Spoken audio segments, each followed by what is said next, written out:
है कि उसे पेट का अंतिम चरण का कैंसर है और उसके पास जीने के लिए बहुत कम समय बचा है। तभी वह अपने पति को एक दूसरी महिला के साथ प्रसव पूर्व जांच प्रेगनेंसी चेकअप के लिए जाते हुए देखती है। उसका पति बिना किसी शर्म के स्वीकार कर लेता है कि उसने उससे केवल उसके पैसों के लिए शादी की थी। यह कहकर वह अपनी प्रेमिका के साथ चला जाता है। महिला अब बदला लेने के बारे में नहीं सोचती। उसकी सबसे बड़ी चिंता अपनी छोटी बेटी का भविष्य होती है। उसे यकीन होता है कि उसका निर्दयी पति उसकी बेटी का ठीक से ख्याल नहीं रखेगा। उस रात वह अपनी बेटी को नूडल्स बनाना सिखाने की कोशिश करती है ताकि उसके बाद भी बेटी अपना काम खुद कर सके, लेकिन छोटी बच्ची बार बार गलती कर देती है और डरते हुए अपनी माँ से माफी मांगती है। तभी महिला के मुंह से अचानक खून निकलने लगता है। उसे एहसास हो जाता है कि उसकी मौत अब बहुत करीब है। वह अपने पति को फोन करके तलाक के कागजों पर हस्ताक्षर करने के बदले $30 मिलियन की मांग करती है। पैसे मिलने के बाद वह पूरी रकम अपनी बेटी के नाम कर देती है और उससे जुड़े सभी जरूरी दस्तावेज बेटी की पसंदीदा गुड़िया के अंदर छिपा देती है। वह बेटी से कहती है कि इस राज्य के बारे में किसी को कभी न बताए। मासूम बेटी उसकी बात मान लेती है, लेकिन तभी महिला की तबीयत और बिगड़ जाती है और वह बिस्तर पर गिर पड़ती है। अपनी माँ को बचाने के लिए छोटी बच्ची अपनी गुल्लक तोड़कर दवा खरीदने दवा की दुकान पहुंचती है, लेकिन उसके पास पूरे पैसे नहीं होते। वह दुकानदार से बहुत विनती करती है। तभी एक दयालु बुजुर्ग महिला वहां आती है और बच्ची की दवा के पैसे चुका देती है। बेटी जल्दी से घर लौटती है। वह अपनी सोती हुई माँ के मुंह के किनारे लगा खून साफ करती है, उसे दवा खिलाने के लिए गुनगुना पानी तैयार करती है और फिर माँ से लिपटकर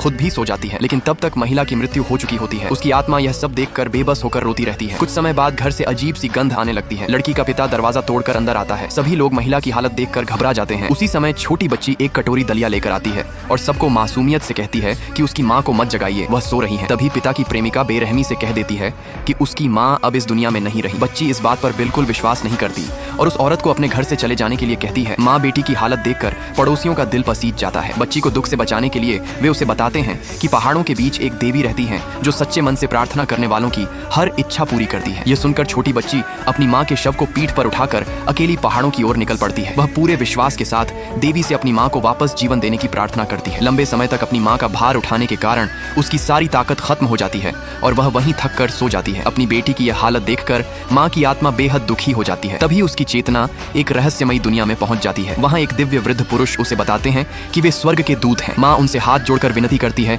कि उसे अपनी बेटी के पास वापस भेज दिया जाए। उसकी ममता और अपनी बेटी